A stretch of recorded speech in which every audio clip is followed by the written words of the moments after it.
طيب أيها الإخوان والأخوات بارك الله فيكم جميعا. النوع الآخر من ألفاظ الخاص الأمر. Baik ikhwan dan akhwat yang dirahmati Allah, bentuk lafaz khas yang lain yaitu al-amru. Muallif mengatakan al-amru ta'rifuhu huwa al-lafdhu al-musta'malu li talabi al-fi'li ala wajhi al-isti'la. Fahuwa min qismil khas min jihati annahu urida bihi syai'un khasun huwa talabu al-fi'li. Al-amru atau perintah itu pengertiannya adalah lafaz yang digunakan untuk menuntut, untuk meminta dilakukan suatu perbuatan, dan permintaan itu ala wajhil isti'la, yaitu dari atasan ke bawahan atau dari pihak yang lebih tinggi kepada yang di bawahnya, atau bersifat instruksi. Kemudian fahuwa min qismil khas ini dikelompokkan ke dalam lafaz khas karena lafaz al-amr itu menghendaki sesuatu yang spesial, sesuatu yang khusus, yaitu talabul fi'li, yaitu menuntut dilakukannya suatu perbuatan. Berikutnya adalah sighatuhu, yaitu bentuk-bentuk lafaz amr itu bagaimana. Ada 4, ikhwan dan akhwat yang dirahmati Allah. Mari kita perhatikan. Al-alfadhu al-musta'malatu fil amri ta'udu ila arba'atin makhsusatin hiya. Lafaz-lafaz yang digunakan dalam al-amr itu kembali atau sumbernya ada 4, ya, yaitu yang pertama lafdhu if'al, kaqaulihi ta'ala ud'u ila sabili rabbika bil hikmati wal mau'izatil hasanah wajadilhum billati hiya ahsan. Lafaz yang pertama yaitu fi'il amr. Maksud dari if'al ini adalah fi'il amr. Tentu tidak if'al saja, tapi semua turunan atau tasrif fi'il al-amr itu adalah sighatu al-amr. Contohnya adalah firman Allah ud'u, yaitu ud'u ini adalah fi'il amr. Ud'u ila sabili rabbika bil hikmati wal mau'izatil hasanah wajadilhum. Jadilhum ini juga fi'il amr. Ud'u artinya serulah manusia, wajadilhum dan berdebatlah mereka dengan cara yang terbaik. Wajadilhum itu adalah perintah atau fi'il amr. Surat An-Nahl al-ayah 125. Wa aidan qaulihi sallallahu alaihi wasallam. Contohnya yang lain adalah hadis Nabi Muhammad sallallahu alaihi wasallam. Beliau katakan kepada orang yang salat dengan cara yang tidak tepat, yang tidak bagus salatnya, beliau katakan idza qumta ila salati fakabbir. Jika engkau telah berdiri untuk menunaikan salat, fakabbir, maka bertakbirlah. Kabbir itu adalah fi'il amrnya. Thumma iqra, iqra juga fi'il amr, yaitu sighatu if'al. Iqra ma tayassara ma'aka minal Qur'an. Thumma irka, irka juga fi'il amrnya. Hatta tatma'inna raki'an. Thumma irfa, kemudian berdiri kembali dari ruku', ini juga fi'il amr, yaitu kalimat perintah atau kata perintah. Thumma irfa, kemudian bangkitlah atau angkatlah kepalamu kembali. Hatta ta'tadila qa'iman. Thumma usjud, usjud juga sighatu if'al. Hatta tatma'inna sajidan, sampai kamu betul-betul sujud dengan sempurna. Thumma irfa, kemudian angkat kembali. Irfa juga sighatu if'al. Hatta tatma'inna jalisan, sehingga kamu duduk dengan sempurna juga. Waf'al dzalika fi salatika kulliha, dan lakukan itu, hal-hal yang sudah disebutkan tadi, di dalam seluruh salatmu atau dalam setiap rakaat salat Anda. Muttafaqun alaihi min hadithi Abi Hurairah. Hadis ini muttafaq alaihi, diriwayatkan dari Abu Hurairah. Itu model atau bentuk sighah al-amr yang pertama. Yang kedua adalah al-fi'lul mudhari'u al-muqtarinu bilamil amri, kaqaulihi ta'ala liyunfiq dhu sa'atin min sa'atihi wa man qudira alaihi rizquhu falyunfiq mimma ataahu Allahu. Surat At-Talaq al-ayat as-sabi'ah.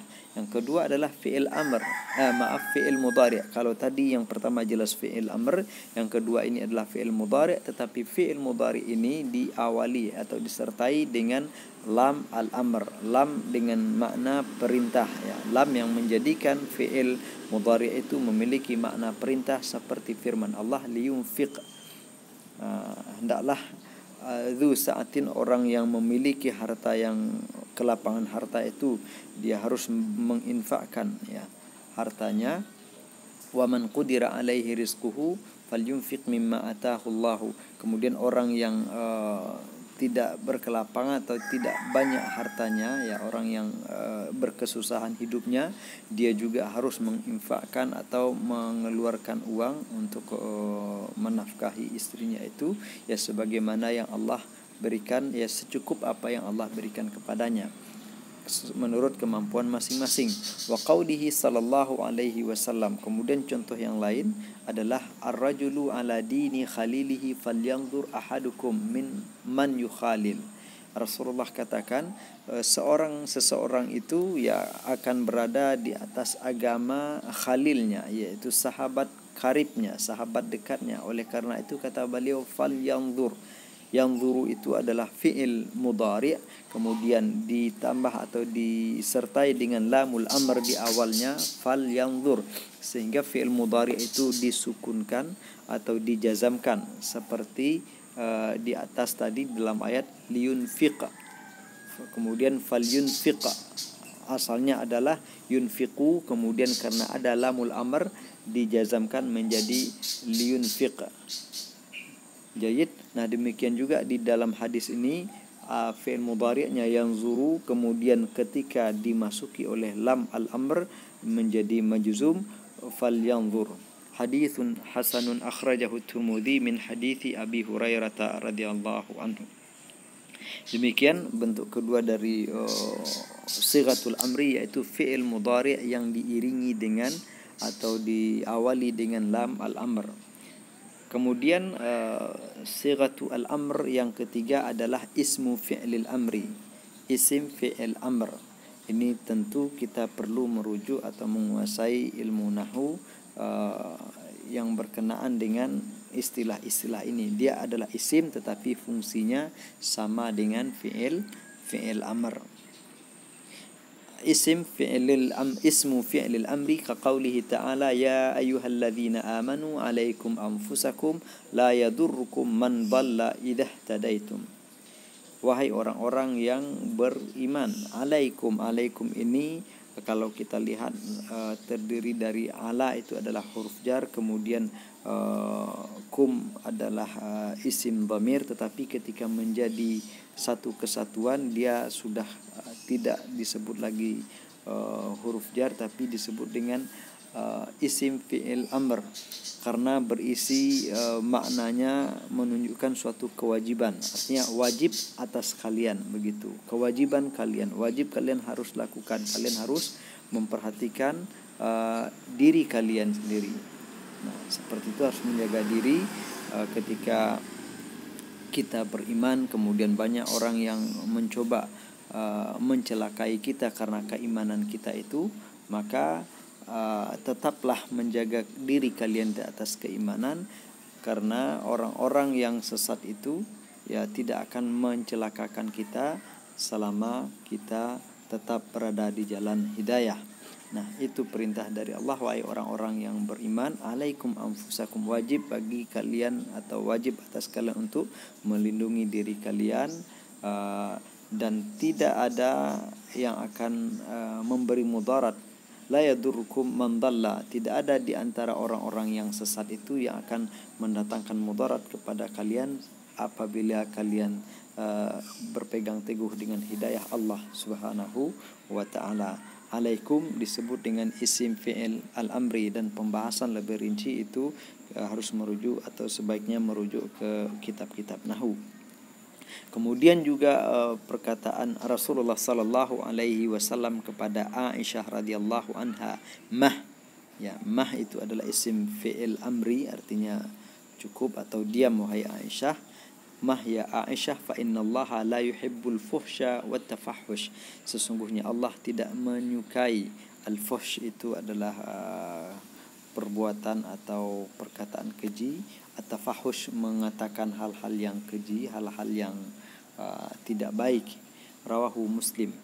Qala dzalika hina atahu nasun minal yahudi faqalu assalamu alaikum fasabbathum Aisyatu fa'amaraha bil kaffi an dzalika.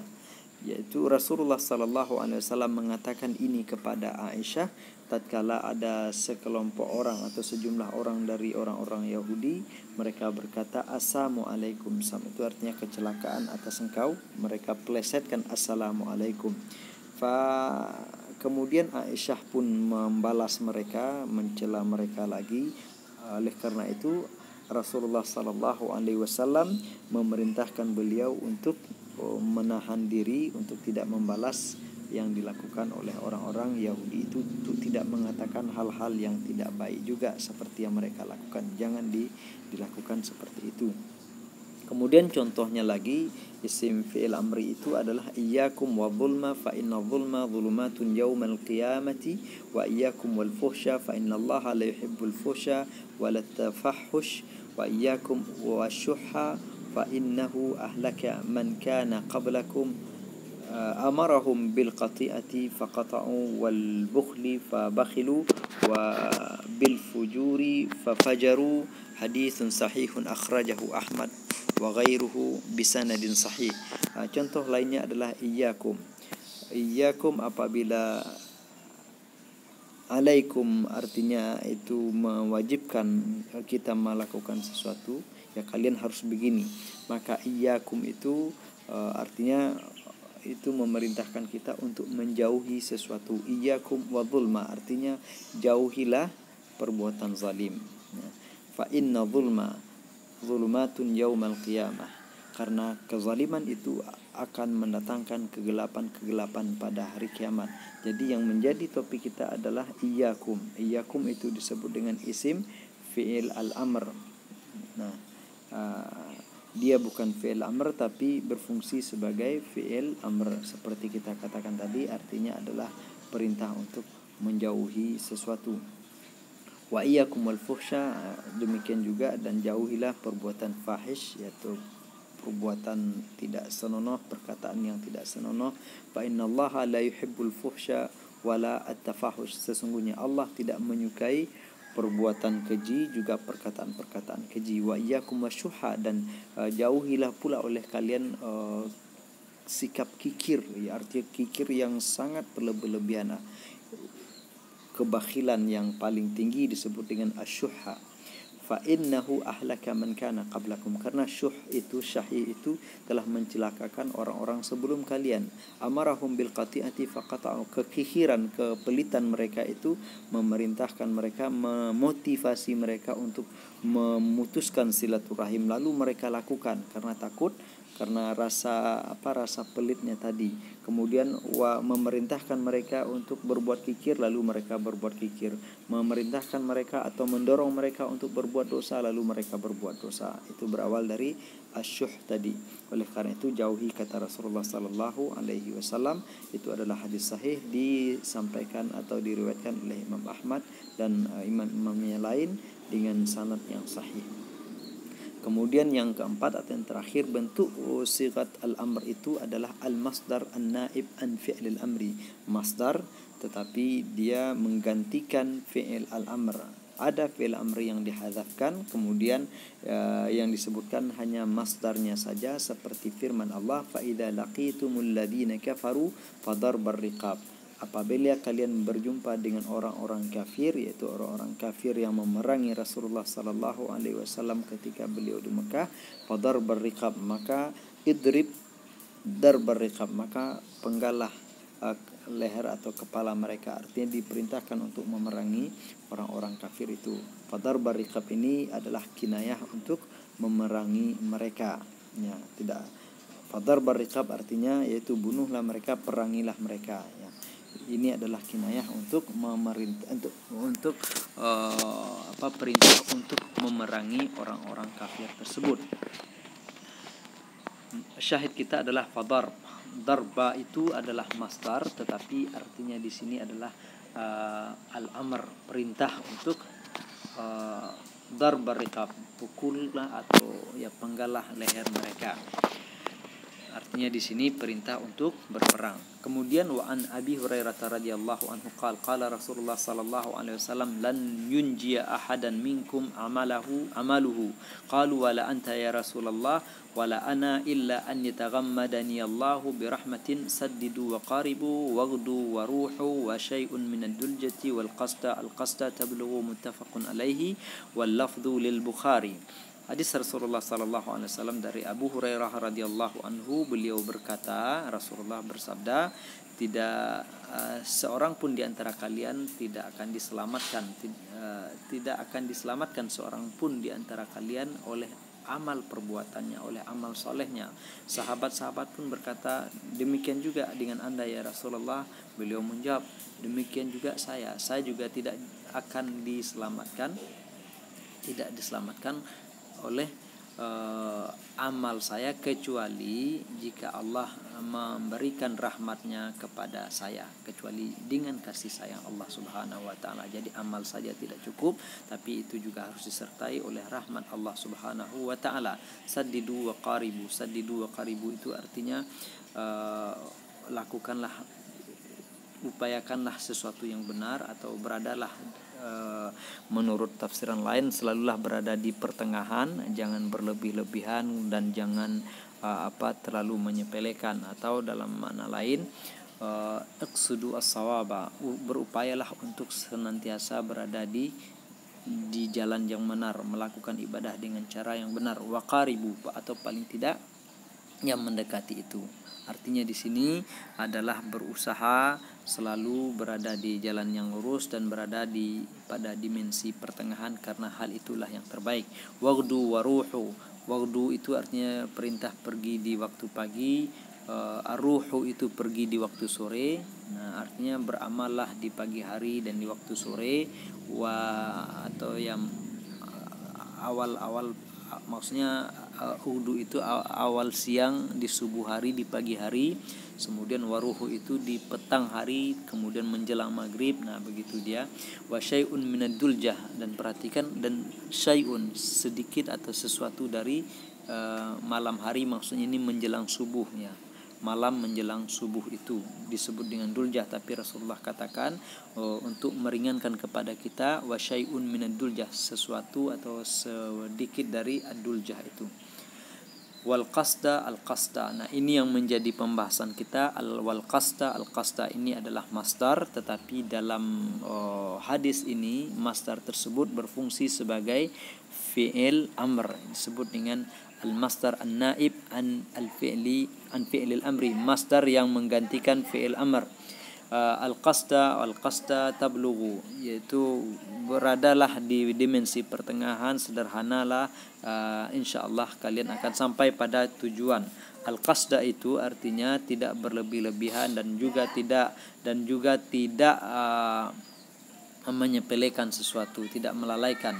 Kemudian beliau katakan, muallif mengatakan, wa taqaddama fil kalami fil ahkami dzikru siyaghin ghairi sarihatin fil amri dalatin alaihi fi mabhathil wajibi, walladhi ya'nina huna huwa sighatul amri al-lafdhiyyatu al-insyaiyyatu wa hiya munhasiratun fi siyaghi al-arba'ati al-madhkurah.